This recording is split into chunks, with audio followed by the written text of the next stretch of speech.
नमस्कार. नगर संघर्ष न्यूजमध्ये आपल्या सर्वांचे स्वागत. मी सागत उस्सल. काल डॉक्टर सुजय विखे पाटील यांनी एक पत्रकार परिषद घेतली आणि 3 वर्षामध्ये आपण कोणकोणती कामं केली हे त्यांनी दाखवण्याचा प्रयत्न केला. मी समाधानी आहे. 3 वर्ष जे कामं मी केले ती लोकांपर्यंत पोचले आहेत हे त्यांनी ठणकावून सांगितले. आणि एवढंच नाही तर त्यांनी पूर्ण लेखाजोखा म्हणजे आपण प्रगतीपत्रकच म्हणू शकतो ते त्यांनी सादर केलं. आणि जर का कोविड आला नसता तर कदाचित यापेक्षा जास्त कामं झाली असते असंही त्यांनी सांगितलं. त्यांनी उड्डाणपुलाचा विषय घेतला, बायपास रस्त्यांचा विषय घेतला, अनेक विषय त्यांनी यावेळेस सांगितले की माझ्या प्रयत्नामुळे किंवा मी केलेल्या पाठपुराव्यामुळे कशा पद्धतीने मार्गी लागले. पाहूया नेमकं पत्रकार परिषदेमध्ये ते काय म्हणाले. अहमदनगर दक्षिणचे लोकसभा मतदारसंघातील खासदार डॉक्टर सुजय विखे पाटील यांच्या खासदारकीला 3 वर्ष पूर्ण झाले. यानिमित्त मागील 3 वर्षातील कामांचा लेखाजोखा त्यांनी पत्रकारांसमोर मांडला. यावेळी बोलताना त्यांनी अहमदनगर मनमाड रस्त्याचे काम राष्ट्रीय महामार्ग प्राधिकरणाकडे असूनही पूर्ण होण्यात अडचणी येत असल्याचे सांगताना राष्ट्रवादी काँग्रेसच्या लोकप्रतिनिधींनी टक्केवारी मागितल्याचा आरोप केला. केंद्र सरकारच्या निधीतून मंजूर झालेल्या कामांचे नारळ महाविकास आघाडीचे लोकप्रतिनिधी फोडत आहेत. प्रत्येक आमदार जल जीवन मिशनच्या कामाचा नारळ फोडत आहे. जल जीवन मिशनमधून 350 कोटी रुपये जिल्ह्यासाठी मंजूर आहेत. त्यातील 95% कामाचे कार्यारंभ आदेश अजून निघालेले नाहीत. त्याच्या फेरनिविदा काढाव्या लागत आहेत. तरीही प्रत्येक आमदार नारळ फोडत आहे. गावातून सत्कार स्वीकारत आहे. केंद्र सरकारची प्रत्येक योजनेच्या निधीची कामे आमदार स्वतःचेच दाखवत आहेत. तत्कालीन आमदार राम शिंदे, शिवाजी कर्डिले आदींनी आणलेल्या कामांचा नारळ आज फोडला जात आहे. दुर्दैवाने लाट आली ते पराभूत झाले, मात्र त्यांची कामे लपू शकत नाहीत. मी मागील 3 वर्षात कोणतेही माजी खासदार दिलीप गांधी यांचे काम स्वतःचे दाखवून श्रेय घेतले नाही. दिलीप गांधींनी केलेले काम त्यांनीच केल्याचे मी आवर्जून सांगतो. मागील 3 वर्षात मी 14,000 कोटी रुपयांचे कामे आणली असे त्यांनी स्पष्ट केले. मौती 10वे लग्न या पलीकडे राजकारण आहे हे अहमदनगर दक्षिणच्या लोकांना कळेल. त्यावेळीच या भागाचा विकास होईल. जिल्ह्यात प्रशासनाचा गैरवापर वाढला आहे. आमदार, प्रशासकीय अधिकारी व पोलिसांच्या माध्यमातून भाजपच्या लोकांवर दबाव टाकत आहेत. बोलण्याचे स्वातंत्र्य राहिले नाही. आमच्याबरोबर या, अन्यथा लायसन्स जप्त करणे व पक्ष प्रवेश होताच लायसन्स देणे असे प्रकार सुरू आहेत. एवढ्या खालच्या पातळीचे राजकारण अहमदनगर जिल्ह्याने कधीही पाहिले नाही. पत्रकार परिषदेचा उद्देश या अहमदनगर लोकसभेमध्ये माननीय पंतप्रधान नरेंद्र मोदींच्या नेतृत्वामध्ये भारतीय जनता पार्टीचं सरकार केंद्रामध्ये आलं आणि खासदार या नात्याने जनतेने मला जे प्रेम दिलं आणि निवडून दिलं त्याचे 23 तारखेला 3 वर्ष पूर्ण झाली. या 3 वर्षाच्या कालावधीमध्ये बऱ्याच घडामोडी घडल्या, बऱ्याच गोष्टी झाल्या आणि एक कोविड स्वरूपाचं एक फार मोठं संकट देखील या 3 वर्षांमधले 1.5 वर्ष तरी माझ्या कालावधीतले कोविडमुळं, ज्याला आपण म्हणतो की वाया गेले म्हणू शकतात किंबहुना ते समाजासाठी वापरले गेले असे म्हणू शकतात. पण विकासाच्या दृष्टिकोनातून, सार्वजनिक जीवनाच्या दृष्टिकोनातून ते 1.5 वर्ष मला काही मिळाले नाही. पण तरी सुद्धा आज 3 वर्ष पूर्ण झाल्यावर माझ्या कामाचा लेखाजोखा माननीय पंतप्रधान नरेंद्र मोदींच्या नेतृत्वामध्ये केंद्राच्या एनडीए सरकारचा आणि आमचे विरोधी पक्षनेते माननीय देवेंद्रजी फडणवीस साहेब असतील आणि चंद्रकांत दादा यांच्या नेतृत्वामध्ये महाराष्ट्रामध्ये अहमदनगर महानगरपालिकेच्या माध्यमातून भारतीय जनता पार्टीने आणि इतर ठिकाणी ज्या नगरपालिकेमध्ये भारतीय जनता पार्टीची सत्ता आहे त्यांचेही कामं अनेक स्वरूपात झाले. कामाचं जर मला लेखाजोखा मांडायचा ठरला तर मला असं वाटतं की मागच्या 3 वर्षामध्ये पाठीमागे जर मी वळून पाहिलं तर आज 3 वर्ष पूर्ण झाल्यानंतर मी मनस्वी विकास कामांच्या बाबतीत पूर्णपणे समाधानी आहे. आणि मी तुम्हाला असंख्य योजना ज्या केंद्र सरकारच्या माध्यमातून या मतदारसंघामध्ये राबवल्या गेल्या त्या जर मी खरंच सांगायला लागलो तर मला असं वाटतं की पूर्ण संध्याकाळ जरी आपण बसलो चर्चेला तरी ते पुरणार नाही. पण तरी सुद्धा ठळक जे काही कामं झालेत मला ते तुम्हाला निदर्शनात आणून देणं आवश्यक वाटलं. ते माळढोक अभय अरण्याचा प्रकल्प, ज्यामध्ये कर्जत आणि श्रीगोंदा तालुक्यातले असे आपले कित्येक जमिनी होत्या ज्या इको सेन्सिटिव्ह झोनमध्ये होत्या आणि त्या इको सेन्सिटिव्ह झोनमध्ये असल्या कारणाने त्या ठिकाणी कन्स्ट्रक्शनला परवानगी किंवा कुठल्याही विकास कामाला परवानगी मिळत नव्हती, कारण की इको सेन्सिटिव्ह झोनचा जो रेडियस होता तो 10 किलोमीटर होता. मी खासदार झाल्यावर जेव्हा या गोष्टीचा पाठपुरवठा केला, अनेक शेतकरी भेटले, तर माझ्या कार्यकाळामध्ये साधारण 11 फेब्रुवारी 2020ला तो इको सेन्सिटिव्ह झोन 10 किलोमीटरहून 400 मीटरवर आणला गेला आणि म्हणून जवळपास 9 किलोमीटर आणि 9.6 किलोमीटरचा इको सेन्सिटिव्ह झोन रेडियस कमी झाल्यामुळं या कर्जत आणि श्रीगोंदा तालुक्यातल्या सगळ्या शेतकऱ्यांच्या जमिनीवरचं आरक्षण एका प्रकारे उठलं आणि अनेक ठिकाणी विकासाला चालना मिळाली. लोकांनी पेट्रोल पंप बांधले, घर बांधले आणि हा एक मोठा मुद्दा जो कदाचित फार त्या काळामध्ये प्रसिद्धी देता आली नाही, कारण की लगेच कोविड आलं आणि मग या सगळ्या गोष्टी घडल्या. पण हा इको सेन्सिटिव्ह झोनचा मुद्दा सगळ्यात मोठा होता, जो दुर्दैवाने त्याला प्रसिद्धी मिळाली नाही, पण तो एक महत्वाचा विषय होता. आपण इन्फ्रास्ट्रक्चर डेव्हलपमेंट ज्याला म्हणतो, की आपल्या या नगर जिल्ह्यामध्ये, नगर लोकसभेमध्ये इन्फ्रास्ट्रक्चर डेव्हलपमेंट म्हणजे रोड्स, पाणी, बिल्डिंग्स या डेव्हलपमेंटचा जर विचार केला, National Highway Authority of India NHAIच्या माध्यमातून जे प्रकल्प आज पूर्णत्वाकडे जायचं दिशा आपण पाहत असाल, मला आपल्याला सांगण्यात आनंद होईल. अहमदनगर फ्लायओव्हर बाबतीत काही मी फार न बोलणं मला संयुक्तिक वाटतं, कारण की आम्ही काय अचीव्ह केलेलं आहे हे नगर शहरातल्या आणि नगर जिल्ह्यातल्या जनतेने पाहिलेलं आहे. अहमदनगर शहरचं साधारण 331 कोटीचा तो फ्लायओव्हर होता आणि आज त्याचं स्टेट ऑफ कम्प्लिशनचा 86% प्रकल्प पूर्ण आहे. 86%. आणि मला सांगण्यात आनंद होतो की या देशामधला, इतिहासामधला NHAIच्या हिस्ट्रीमध्ये म्हणतो मी, बिफोर टाइम कम्प्लिशन होणारा हा एकमेव फ्लायओव्हर राहणार आहे. बिफोर टाइम कम्प्लिशन याची मुदत कम्प्लिशनची याला आहे 9. याचा टाइम जो कम्प्लिशन याला दिला गेलेला आहे, कम्प्लिशन डेट पाठीमागे लिहिलेली आहे, की जी कम्प्लिशन डेट अपेक्षित होती, जे कोविडचा पिरियड कन्सिडर करून जो याला वाढीव मुदत मिळाली, ती मुदत पाहता डिसेंबरमध्ये साधारण याचं कम्प्लिशन अपेक्षित होतं. पण एप्रिल 2022च्या जर आपण आकडा पाहिला, 86% हा प्रकल्प पूर्ण झालेला आहे आणि जवळपास नियोजित डेटपेक्षा 3 महिने अगोदर हे लोकार्पणेचं होणार आहे. तुम्ही जर कधी नॅशनल हायवे अथॉरिटी ऑफ इंडियाच्या अधिकाऱ्याला विचारलं तर this is a record for National Highway Authority of India. आणि यामध्ये मला असं वाटतं की फार मोठी उपलब्धता आणि अचीव्हमेंट माझ्या जीवनामध्ये, महापौर साहेबांच्या जीवनामध्ये, आमच्या सगळ्या भारतीय जनता पार्टीचे नगरसेवक, आमदार नगर शहराचे संग्राम जगताप आणि सर्व नागरिकांच्या वतीने मला वाटतं की सगळ्यात मोठी अचीव्हमेंट आम्ही करू शकलो, की समन्वयाने एक प्रकल्प बिफोर टाइम. नगरचा इतिहास जर आपण पाहिला मी खासदार होण्यापूर्वीचा, तर अशी कित्येक योजना होत्या ज्या कधी पुढे गेल्याच नाही. एक रस्ता व्हायला एकदा 3 वर्ष लागायचे, गल्लीचा. हा नगरचा इतिहास होता. मी एक फ्लायओव्हर 2 वर्षात संपवू शकलो.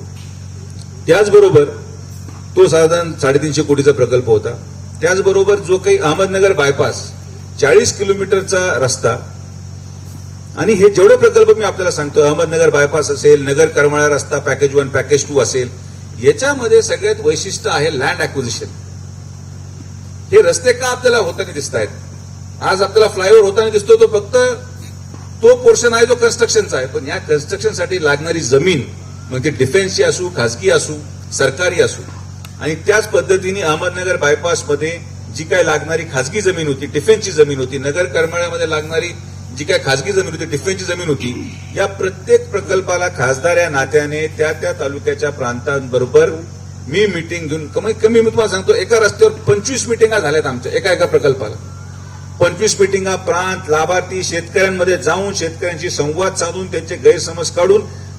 तर अहमदनगर बायपास तुम्ही विचार करा, 2021ची वर्क ऑर्डर आहे, 7व्या महिन्याची 2021ची. कोविडचा कालावधी ठीक आहे, थोडाफार मागे पुढे असेल. आज 30% वर्क कम्प्लीट आहे. 30%. दुर्दैवाने हे सगळे नॅशनल हायवेचे प्रकल्प माननीय नॅशनल ग्रीन ट्रिब्युनल जे न्यायालय आहे, त्या माननीय न्यायालयाच्या आदेशामुळं एन्व्हायरमेंटल क्लिअरन्स 20/2/2021ला NGTची ऑर्डर आली. आणि त्यामुळे एन्व्हायरमेंटल क्लिअरन्सच्या परवानगीमुळे या महाराष्ट्रामधले सगळे प्रकल्प स्टोन क्रशरच्या नॉन फंक्शनिंगमुळे थांबले. अन्यथा त्याच्या अगोदर जर आपण स्पीड पाहिला, आज मी 30% कम्प्लिशन म्हणतोय, हे अजून जास्त गतीने झालं असतं, पण तरी सुद्धा आता ईसीच्या फॉर्मॅलिटीज आपण कम्प्लीट करतोय आणि जवळपास सगळे प्रकल्प परत पूर्वस्थितीवर येतील. तर ही जी ईसीची ऑर्डर माननीय एनजीटी न्यायालयाच्या माध्यमातून आली, याच्यामुळे थोडासा विलंब झाला, अन्यथा हे सगळे प्रकल्प क्लिअर होते. तर बायपास आपण स्वतः जाऊन पहा, लँड ॲक्विजिशन 90% कम्प्लीट आहे. नगर करमाळा लँड ॲक्विजिशन 75% पॅकेज 1 ला 75% कम्प्लीट आहे, पॅकेज 2 ला 90% कम्प्लीट आहे. हे भूसंपादन याच्या अगोदर होत नव्हते. आजही नगर दौंडचं भूसंपादन पूर्ण झालेलं नाही. आज नॅशनल हायवे 222 नगर पातळी रोडचं भूसंपादन प्रकल्प सुरू झाला 2017ला. आज त्याचं भूसंपादनाचे पैसे 8 शेतकऱ्यांना वर्ग झाले या आठवड्यामध्ये. पण जे प्रकल्प माझ्या खासदारकीच्या काळात सुरू झाले त्याचं 90% भूसंपादन मी संपवू शकलो, हे सिद्ध करतं की त्या ठिकाणी असलेल्या शेतकऱ्यांना खासदारावर आणि पंतप्रधान नरेंद्र मोदींवर असणारा विश्वास आणि कुठल्याही प्रकारचा अडथळा नाही. एकाही शेतकऱ्यांनी कुठल्याही प्रकल्पाला विरोध केला नाही. हे या माझ्या कारकिर्दीचं वैशिष्ट्य मला वाटतं. नगर करमाळा, अहमदनगर बायपास, अहमदनगर फ्लायओव्हर, सुरत हैदराबाद जो माननीय गडकरी साहेबांच्या माध्यमातून जो काय रस्त्याची घोषणा झाली, 4,000 कोटीचा प्रकल्प आहे हा. 4,000 कोटी, 40 crore रुपीज पर किलोमीटर अशी या प्रकल्पाची कॉस्ट आहे. टोटल 288 किलोमीटरचा हा पूर्ण रस्ता आहे. त्यापैकी 100 किलोमीटर आपल्या नगर जिल्ह्यामधून जातो आणि म्हणून 40 crores पर किलोमीटरच्या हिशोबाने 4,000 कोटी आपल्या या नगर जिल्ह्यामध्ये भूसंपादन आणि रस्त्याच्या माध्यमातून होतोय. त्याचं आता मार्किंग करणं सुरू आहे. राहुरी तालुक्याच्या शेतकऱ्यांनी काही आक्षेप घेतलेत, त्याचं देखील आम्ही निरसंगन करायचा प्रयत्न करतोय. मला पूर्णपणे विश्वास आहे की भूसंपादनची प्रक्रिया लवकर सुरू होईल. मात्र मार्किंग त्याची सुरू झालेली आहे आणि ऑलरेडी भूसंपादनाची ऑथॉरिटी अनाऊन्स करण्यात आलेली आहे. तर नॅशनल हायवेचेच जर रक्कम आपण पाहिली, नॅशनल हायवेची जर आपण रक्कम पाहिली, 8,287 कोटी रुपयाचे प्रकल्प एकट्या अहमदनगर दक्षिण लोकसभेमध्ये चालते. 8,287 कोटी रुपये. हे मी तुम्हाला National Highway Authority of India सांगतो. फक्त नॅशनल हायवेकडे जर आपण वळालात, फक्त National Highway PWD division, Ahmednagar Kada Ashti Jamkhed, Ahmednagar ते जामखेड रस्ता 22 कोटी रुपये आपण आणले आणि रस्ता 100% कम्प्लीट आहे. विदिन टाइम फ्रेम 100% रस्ता कम्प्लीट आहे. चिचोंडी पाटील आमचे तालुकाध्यक्ष, अतिक्रमण होतं, आम्ही तोडून टाकलं. नावरा ते अडळगाव कॉन्क्रीट रस्ता होता 216 कोटीचा नावरा ते अडळगाव. बिफोर टाइम 1 महिना अगोदर तो रस्ता कम्प्लीट झाला. तुम्ही आज जर कधी काष्टीहून गेले, आपल्या मतदारसंघात काष्टी ते अडळगाव पर्यंत रस्ता आहे पूर्णपणे कॉन्क्रीट. एकही शेतकरी मध्ये आला नाही. भूसंपादन जरी नसेल पण टपऱ्याने अतिक्रमण काढलं गेलं. 97.21% कम्प्लिशन आहे रोडचं. आढळगाव ते जामखेड टेंडर फ्लॅट झालं, वर्क ऑर्डर झाली आहे 2022ला. 11 फेब्रुवारी 2022ला वर्क ऑर्डर झाली आहे. 50% कम्प्लिशन, अर्थवर्क पूर्ण संपलंय त्या रस्त्याचं, आढळगाव ते जामखेड. आणि आता जामखेड ते सावताडा म्हणजे जामखेड शहरामधला रस्ता 160 कोटीचं 4 पत्रीकरण. कल्याण ते सक्कर चौक, आता कल्याण चौक ते सक्कर चौक आपण 21 कोटी रुपये त्यासाठी आणले. परत तोच विषय की कॉन्ट्रॅक्टर ठरवायचा अधिकार मला नाहीच. एक महान कॉन्ट्रॅक्टर आपल्या जिल्ह्यामध्ये आला, इंगोले पाटील म्हणून, 222 त्याच्याकडेच आहे आणि हा कल्याण तर सक्कर चौक पण त्याच्याकडेच आहे. आता ठेकेदाराला आपण कसं अडवू? तो काम करत नाही, त्याला पैशांना माझं काम आहे, पैशांना खासदाराचं काम आहे, रस्ता मंजूर करून घेणे खासदाराचं काम आहे. ई टेंडरिंगची प्रक्रिया असते, शासनाचे नियम ठरवले. नगर पातळी रस्त्याचा जो वारंवार पत्रकार प्रश्न विचारतात, नगर पातळीमध्ये जुन्या कॉन्ट्रॅक्टरनी 3 वर्ष काम थांबून देखील त्याच्यावर कारवाई झाली नाही. मी आलो आणि सगळ्यात पहिलं त्या कॉन्ट्रॅक्टरला रद्द केलं. तो जुना कॉन्ट्रॅक्टर आला, मला टक्केवारीची ऑफर दिली. मी माझा विश्वास मी तर घेत नाही, भाग काही वेगळा आहे. पण पहिल्यांदा नॅशनल हायवेच्या इतिहासामध्ये कॉन्ट्रॅक्ट टर्मिनेट होऊन 90 टेंडर काढलं, 90 टेंडर करून हा कॉन्ट्रॅक्टर माझ्या नशिबात आला. तर माझं दुर्भाग्य हे मी मान्य करू शकतो. पण असा एकही प्रयत्न आपण मागे सोडला नाही. म्हणून फक्त नॅशनल हायवे पीडब्ल्यू डिव्हिजन 900 कोटी रुपयाचे कामं चालू आहेत. 900 crores 3 वर्षामध्ये. म्हणजे national highway 8,723 crore NHAI, national highway authority of India आणि नॅशनल हायवे PWD डिव्हिजन 900 कोटी. CRIF central reserve infrastructure fund अंतर्गत 84 कोटी रुपये या 3 वर्षामध्ये आले आणि त्याचं काम झालं. 84 crores. मी तुम्हाला त्या आकडे सांगतो, त्याच्यामध्ये राज्य शासनाचा काही हिस्साच नाहीये किंवा काही त्याचा अर्थच नाही. हे सगळे फक्त प्युअरली केंद्र सरकारच्या माध्यमातून आपल्या प्रयत्नाने भारतीय जनता पार्टीच्या प्रत्येक आमदार आणि प्रत्येक प्रतिनिधीच्या माध्यमातून प्रयत्नातून हा काम आणि कामाचा जो काही गती आम्ही देऊ शकलो त्याच्या माध्यमातून आम्ही केलं. आता नगरपालिके हद्दीमध्ये जे कामं चालू होते, तुम्ही स्वतः या गोष्टीचे साक्षीदार आहात. अमृत योजना मी ऑलरेडी त्याचं प्रेझेंटेशन माऊली संकुलात दिलंय, त्या बाबतीत मी काय फार बोलणार नाही. वारंवार ती गोष्ट रिपीट करण्यामध्ये काय मला आनंद नाही. पण अमृत योजना पाणी पुरवठ्याची मी ठामपणे सांगतो आणि स्टॅम्प पेपर लिहून द्यायला तयार आहे की जर बाबासाहेब महापौर नसते, भारतीय जनता पार्टीची सत्ता नसती, मी खासदार नसतो आणि मला आमदारांचं सहकार्य नसतं, तर कोणाकडूनही हे पाणी नगरला मिळालं नसतं. मी खासदार होण्यापूर्वी अमृत योजना जी पाणी पुरवठ्याची होती त्याचं प्रत्येक प्रगतीचं जर पर्सेंटेज पाहिलं, टेंडर झालं 2017ला. या भैया जिल्हाध्यक्ष आमचे भैयाजी गंधाले. अमृत पाणी पुरवठा योजना 2017 टेंडर झालं. मी खासदार होईपर्यंत 2 वर्षात प्रगती 25%. आम्ही खासदार झाल्यानंतर भारतीय जनता पार्टी महानगरपालिकेची सत्ता असल्या कारणाने तो प्रोग्रेस 70% आम्ही घेऊन गेलो. 70. आज WTP पर्यंत पाणी आलंय, वसंत टेकडीपर्यंत पाणी न्यायचंय. प्रत्येक गावात आम्ही स्वतः, मी महापौर भाई, आम्ही सगळे होतो. आम्ही मुळा डॅम फाटा ते इथं चालत आलो वसंत टेकडीपर्यंत, WTP पर्यंत वेळातला. 2 दलित वस्त्यांमध्ये मी स्वतः घुसलो, सगळ्या शेतकऱ्यांच्या मिटिंग घेतल्या आणि ती पाईपलाईन इथपर्यंत आणली, म्हणून आज पाणी WTP पर्यंत पोहोचलं. हीच भुयारी गटारी योजनेची परिस्थिती आहे. मी खासदार होण्यापूर्वी 15% प्रोग्रेस आहे, आज 70% पर्यंत आपण पोहोचलो. त्याची मोजणी असेल प्रत्येक ठिकाणी. प्रत्येक योजनेला माझे व्यक्तिगत स्वरूपात 3 एज्युकेटेड कर्मचारी आहेत, प्लस 2.5 वर्षामध्ये आमची जी सत्ता आमच्याकडे भारतीय जनता पार्टीची होती त्यामध्ये प्रत्येक नगरसेवक रात्रंदिवस तिथं बसले आणि त्या ठिकाणी त्यांनी काम केलं. म्हणून अमृत पाईपलाईनला 70 कोटी केंद्र सरकारचे, अमृत ड्रेनेजला 65 कोटी केंद्र सरकारचे. मी राज्य सरकारचा हिस्सा बोलत नाही, मी फक्त केंद्रापुरतं मर्यादित तुम्हाला सांगतो की हे पैसे प्राप्त आहेत तिथं अकाउंटमध्ये नगरपालिकेच्या, जे केंद्राने या 3 वर्षामध्ये दिले. आरोग्याच्या बाबतीत सांगायचं झालं, आरोग्याच्या बाबतीत आज अखेर टोटल नगर जिल्ह्यामध्ये 61,92,000 साधारण 62 लाख लोकांना वॅक्सिनेशन केलं गेलेलं आहे. 62 lakh people have been vaccinated free of cost या पूर्ण कोविडच्या कालावधीमध्ये.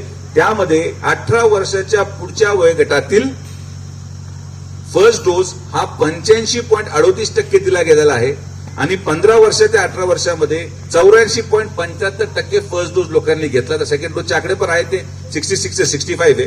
पण वॅक्सिनची कॉस्ट जर काढली, शेवटी पैशाने आली तरी जनतेला फ्री होती. माननीय पंतप्रधानांच्या माध्यमातून आम्ही वॅक्सिनची कॉस्ट काढली 250 रुपये, जी काय मार्केटमध्ये अगोदर 700 रुपयाला मिळत होती जेव्हा तुम्ही खासगी रुग्णालयात जाल. पण गव्हर्नमेंटनी जे टेंडर केलं होतं त्यामध्ये 250 रुपये गुणिले 61 लाख इज 152 करोड रुपीज या 3 वर्षामध्ये सेंट्रल गव्हर्नमेंटच्या माध्यमातून नगर जिल्ह्याच्या सर्वसामान्य जनतेला दिले गेले. 152 कोटी आकडा तो टोटल झाल्यानंतर तुम्हाला लक्षात येईल काय झालंय 3 वर्षामध्ये. 152 कोटी हे झाले. त्यानंतर एक योजना होती आरोग्याबाबतीत, प्रधानमंत्री मातृवंदना योजना, की जेवढ्या डिलिव्हऱ्या होतील थेट केंद्र सरकार आमच्या गर्भवती माता भगिनींना डिलिव्हरी झाल्यावर 5,000 रुपये अकाउंटमध्ये दिले जातील.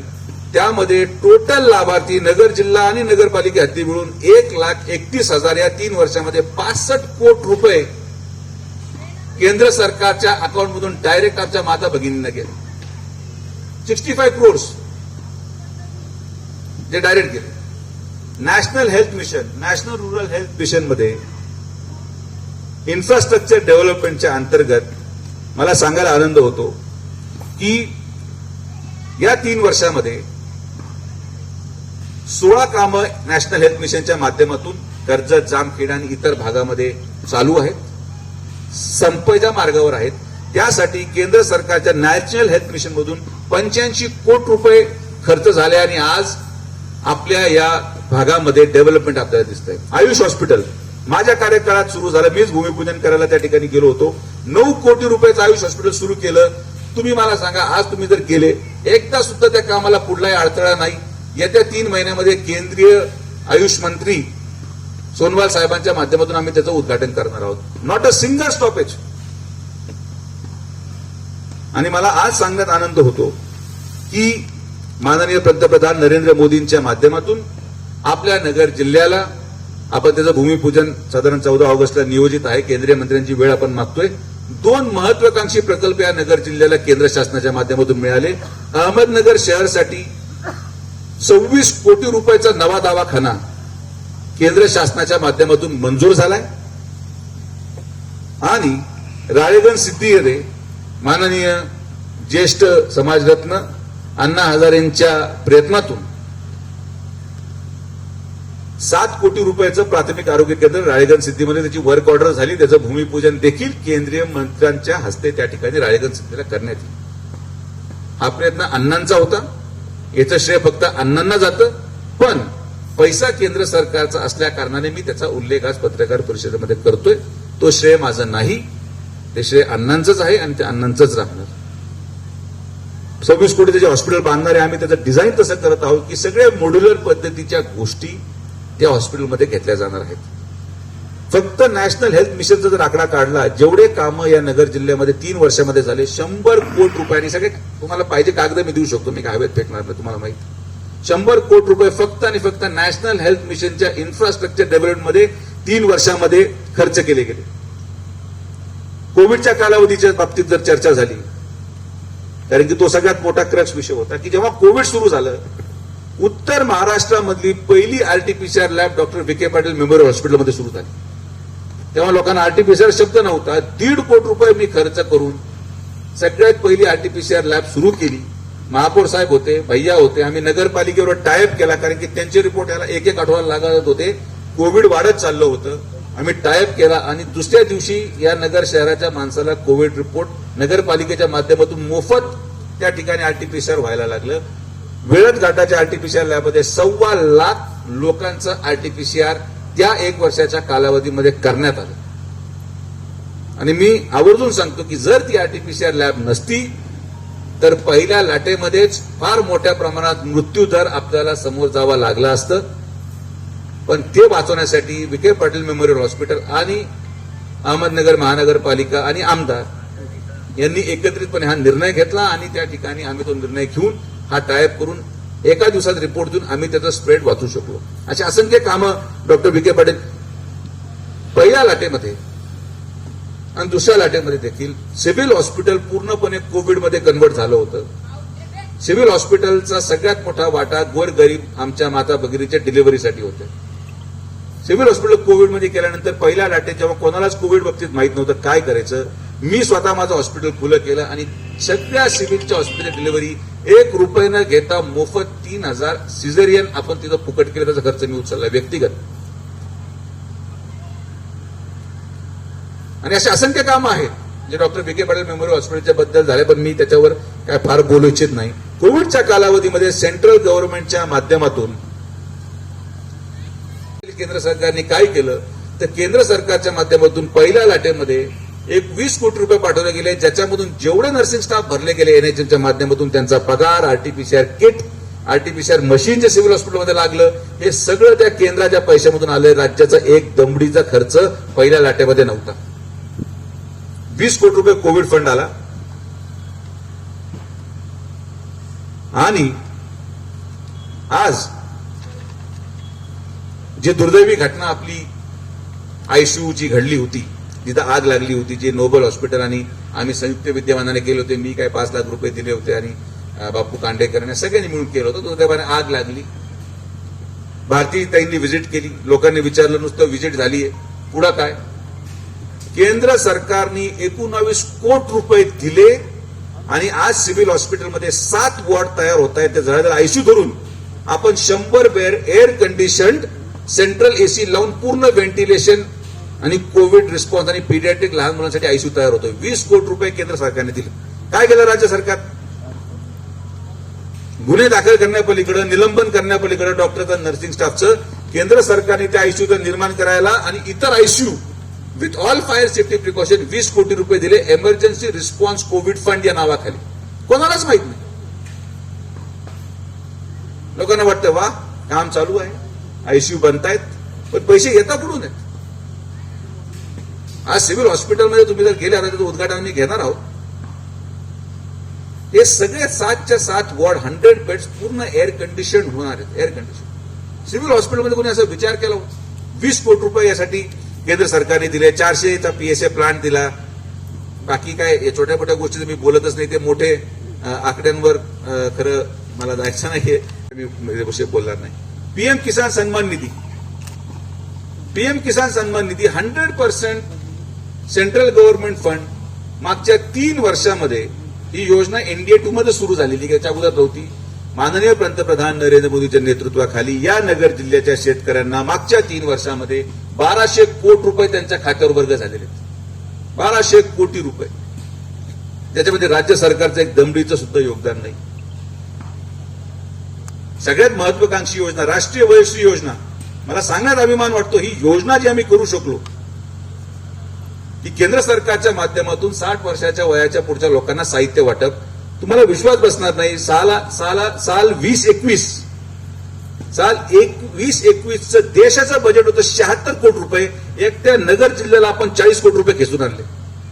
40 crores Guinness book of world record मध्ये आपलं नाव गेलंय की एवढे 40,000ची लाभार्थी संख्या ही देशामध्ये कुठल्याही खासदारांनी केली नाही. जी मला या जनतेने निवडून दिल्यानंतर नगर शहरामध्ये तर आम्ही 4,000 केलं. सगळेच नगरसेवक विश्वासात घेतले. प्रत्येक तालुक्यामध्ये योजना केली. लोक हसले, सामान येणार नाही. हा सामान वाटू वाटू मी थकलोय. त्या सामानाची क्वालिटी, त्या सामानाचा दर्जा आपल्या कोणी नातेवाईकांनी घेतला असेल किंवा कधी एखाद्या लाभार्थ्याच्या घरी तुम्ही जाऊन त्याला सामान मिळालंय त्याला. You see the quality of work, की ते क्वालिटीचं आम्ही सामान दिलं. अशी योजना कोणी. आणि आम्ही आता परत माननीय आमदार राधाकृष्ण विखे पाटील साहेब यांच्या वाढदिवसानिमित्त 15 तारखेपासून ऍडिक म्हणजे दिव्यांग वयश्री योजना होती. तर दिव्यांगाचं ऑलरेडी आम्ही 10,000 लोकांचे कागदपत्र गोळा केलेत. हे 10,000 लोकांचं साहित्य वेगळं आहे, जे राष्ट्रीय वयश्री योजनेमध्ये येत नाही. असे 10,000 लाभार्थी, हे डायरेक्ट केंद्र सरकारचा फंड त्या ठिकाणी त्या दिव्यांगांना, जे आपले अंध आहेत त्यांना मोबाईल, इलेक्ट्रिकल काठी आहे, जे 80%च्या पुढे अपंगत्व आहे त्यांना इलेक्ट्रिकल स्कूटर मिळणार आहे. तर 15 तारखेला त्याची सुरुवात आम्ही नगर जिल्ह्यामध्ये करतोय माझ्या वडिलांच्या वाढदिवसानिमित्त. मी खासदार या नात्याने आता जल जीवन मिशन, प्रधानमंत्री ग्राम सडक योजना, आयुष्मान भारत, उज्ज्वला या सगळ्या गोष्टी काय तुम्हाला सांगणं तुमचा वेळ घेणार नाही. तुम्ही सगळे हुशार आणि तज्ज्ञ पत्रकार आहात. तुम्ही या सगळ्या गोष्टी अनेक आमच्या सन्माननीय लोकांकडून आणि माननीय पंतप्रधानांच्या मन की बात मध्ये ऐकलंच असेल. त्यामुळे मी ते परत परत रिपीट करणार नाही, कारण की पंतप्रधानांनी जे काम केलं ते महत्वाचं आहे. पण आज माझ्या माध्यमातून जे मी करू शकू. असं काय झालं मागच्या 3 वर्षामध्ये की प्रकल्प वेळेवर संपतायत? असं काय झालं मागच्या 3 वर्षामध्ये की भूसंपादनामध्ये एकही शेतकरी मध्ये येत नाही? असं काय झालं की सगळे प्रकल्प बिना कुठल्याही अडचणीचे, बिना कुठल्याही लोकप्रतिनिधीच्या अडथळ्याचे पूर्ण होत आहेत? आणि म्हणून मला तुम्हाला एवढंच सांगायचं आहे की माझ्या कार्यकाळामध्ये जे काही मी करू शकलो, असे काही कामं केलेत, अजून मी भरपूर गोष्टी करणार आहे. मी आता 12वीचा क्रॅश कोर्स घेतला. किती लोकांनी नगर जिल्ह्याच्या इतिहासामध्ये किती लोकांनी क्रॅश कोर्स आजपर्यंत लॉन्च केला आणि तो सक्सेसफुल झाला? घोषणा झाली पण पूर्ण झालं नाही. मी काल फेअरवेल दिलं माझ्या विद्यार्थ्यांना. 45 दिवस कोचिंग क्लास चालली. आम्ही एक्झाम कंडक्ट केले आणि एक्झाम कंडक्ट केल्यावर 150ची बॅच आम्ही सिलेक्ट केली. 150 पैकी 133 गरिबांचे मुलं आणि मुली 1 रुपये खर्च न करता कोचिंग क्लास, नोटबुक सगळे दिले. मी तुम्हाला चॅलेंज देऊन सांगतो की 133 पैकी 100 लोक सीईटी मध्ये टॉप करतील. त्या क्वालिटीचं एज्युकेशन आम्ही मोफत दिलं. माझ्या वडिलांच्या वाढदिवसाच्या दिवशी आम्ही कैलासवासी बाळासाहेब विखे पाटील एज्युकेशन अकॅडमी सुरू करतोय. या अकॅडमीच्या माध्यमातून जे लोक आज 10वी पास झाले त्यांना 11वी आणि 12वी साठी आम्ही परत एंट्रन्स कंडक्ट करून 200 विद्यार्थी असे सिलेक्ट करणार आहोत जे गरीब आहेत, जे दारिद्र्य रेषेच्या खाली असतील, जे शेतकऱ्यांचे मुलं असतील, ज्यांना 1.5 आणि 2 लाख रुपये कोचिंग क्लाससाठी द्यायला नाहीत, अशा लोकांना आम्ही 2 वर्ष मोफत कोचिंग देणार आहोत. नीटसाठी, जीईसाठी, सीईटीसाठी. म्हणजे हा जो कोचिंग क्लास व्यवसाय आहे, हा व्यवसाय नसून गोरगरिबांचे मुलं शिकावेत म्हणून आमच्या कुटुंबाच्या माध्यमातून ही योजना मी गरिबांसाठी राबवतोय. आणि नुसती घोषणा नाही, आणि याचा लेखाजोखा प्रत्येक पत्रकारांनी त्या स्थानिक लोकप्रतिनिधीकडून घेतला पाहिजे. जिल्हा परिषद इलेक्शन लांबच चाललेत म्हणून मला दुर्दैवाने मी प्रत्येक मतदारसंघामध्ये ज्या ज्या आमदारांनी नारळ फोडलेत त्या कामाची स्थिती काय आहे सगळं काढून ठेवलेलं आहे. मी तेव्हा माझ्या भाषणामध्ये बोलणार. निधीचा पत्ता नाही, नारळ फोडू राहिले. प्रत्येक आमदार जलजीवन मिशनचं नारळ फोडू राहिला. एकही जलजीवन मिशन 350 कोटी रुपये आपल्या जिल्ह्याला मंजूर आहेत. जलजीवन मिशन मध्ये एक साधारण 95% कामांची अजून वर्क ऑर्डर झालेली नाही. त्याच्या फेरनिविदा करावा लागू राहिल्या की टेंडर ते पाईपचे एस्टिमेट कॉस्ट वाढल्यामुळे बसत नाही. तरी सुद्धा प्रत्येक आमदार नारळ फोडतो, सत्कार घेतो गावातून. योजना सुरू होणार आहे. प्रत्येक गोष्ट केंद्राची पण आम्ही केलं हे दाखवतात. जुने आमदार जे भारतीय जनता पार्टीचे तत्कालीन असतील, राम शिंदे असतील, शिवाजीराव कर्डिले असतील किंवा इतर कोणी असेल, त्यांनी केलेल्या कामाचा आज नारळ फोडतात. दुर्दैवाने लाट आली, पराभूत झाले. पण याचा अर्थ त्यांनी केलेले कामं लपू शकता का? मी माझ्या मागच्या 3 वर्षाच्या कार्यकाळामध्ये एकही काम जे माननीय गांधी साहेबांनी केलं आणि त्याचं श्रेय मी घेतो, तुम्ही मला सांगून टाका. जे काम गांधी साहेबांचं होतं ते गांधी साहेबांनीच केलं आणि मी वारंवार त्याचा उल्लेख मी केलेलाच आहे. जे काम मी केलं, आज जे मी 3 वर्षाचा लेखाजोखा मांडतो, पुस्तिका छापतात, सगळेच पुस्तिका छापू राहिला. आपल्यामध्ये काहीतरी वेगळं पण पाहिजे. डॉक्युमेंटरी मी तयार करू शकतो, पण म्हटलं एकदा पत्रकारांना आपण सांगू तरी की 3 वर्षामध्ये लोक म्हणतात खासदार नाही, फळा नाही, टिमकाना नाही. मग खासदार नसेल तर हे, आणि याचा हे फक्त हे मी तुम्हाला धान्य गरीब कल्याण योजना हे तर बोललोच नाही भाई आपण. मी फक्त जेवढं वाचलेत ना 11 पॉईंट, या 11 पॉईंटचा आकडा 14,000 कोटी रुपये जे माननीय पंतप्रधान नरेंद्र मोदींच्या नेतृत्वामध्ये आणि खासदार या नात्याने मी माझ्या स्तरावर जे करू शकलो. मला सांगा की खासदार जर उपलब्ध नसेल, खासदार जर कार्यरत नसेल, खासदार जर दिसत नसेल, तर मग हे पैसे आले कुठून आणि हे काम झाले कसे? आपोआपच लोकांनी जमिनी द्यायला सुरू केल्या, आपोआपच रस्ते व्हायला लागले. जो फ्लायओव्हर 10 वर्षापासून झाला नाही तो अचानक 2-1.5 वर्षाचा संपत आला.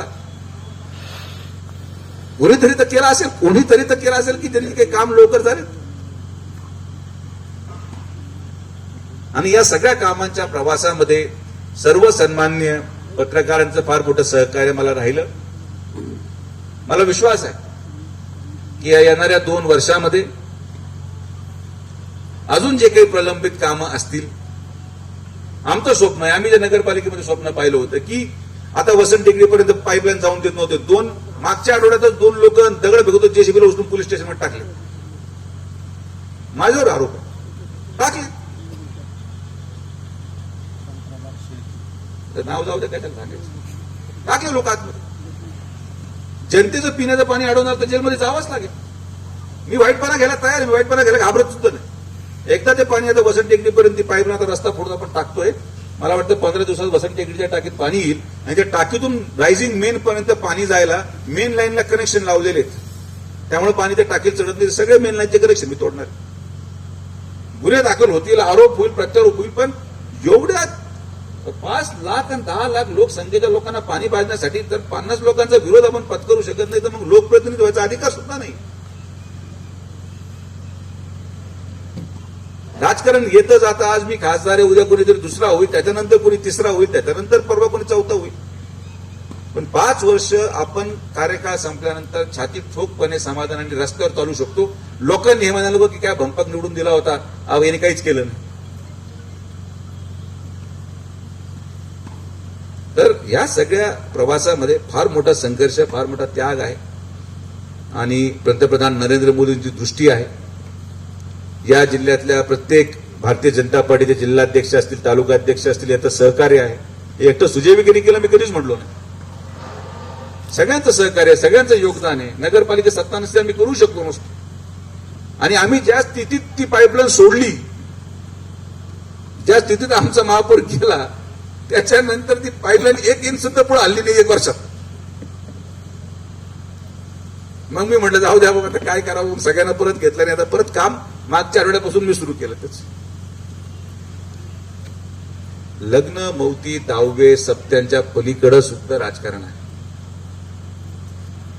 हे ज्या दिवशी या दक्षिणेमध्ये जिरायत भागामधल्या लोकप्रतिनिधींना लक्षात येईल त्या दिवशी खरं नगर जिल्ह्याचा विकास होईल.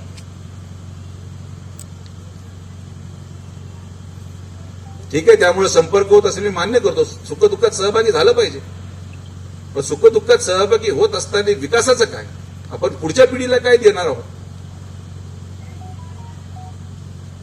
बेरोजगारी वाढत चालली. लोक म्हणतात रोजगार द्या. मी म्हटलं आता रोजगाराला मर्यादा आहे. आज काय सुपा एमआयडीसीचा प्रश्न आहे. कधी जाऊन तुम्ही सुपा एमआयडीसीच्या तुम्ही त्या उद्योजकांना विचारा की काय परिस्थिती सुपा एमआयडीसीची, काय परिस्थिती आहे त्या स्क्रॅपच्या टेंडरची, काय परिस्थिती लोकप्रतिनिधींच्या प्रत्येक विविध भागामध्ये.